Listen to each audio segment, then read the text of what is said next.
All right, so yo, guys, I'm gonna bring it back another one. And today, guys, we're out here fishing this little pond with my cousin. And there's a bunch of really big bluegill in front of us right now, but me and him, how many bass did we see? Probably 5. Yeah, we saw probably about 5 bass, and 2 of them were every bit of 3-4 pounders. So we're gonna see if we can hook up to one of them. I've already caught about 5 today. Alrighty, y'all, I know this ain't a big bass, but I had to turn on the camera just because I've made 3 casts at the new pond, and I've caught 3 bass. We're just transferring from pond to pond. Guys, I might have my PB on. This might be my PB. Yeah. Oh my God! Yeah, it's not my PB, but that is a nice one. That is a nice little bass. Look at the size of that bass.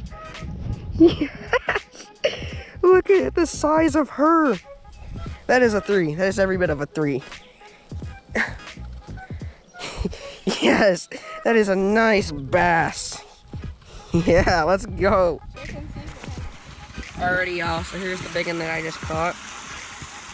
We just transferred her to some new water. Now she's sitting here. I'm just letting her acclimate before I throw her in there all the way.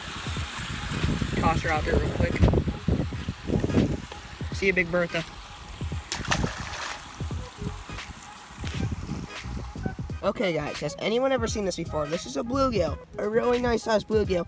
Ate an entire fluke for bass fishing.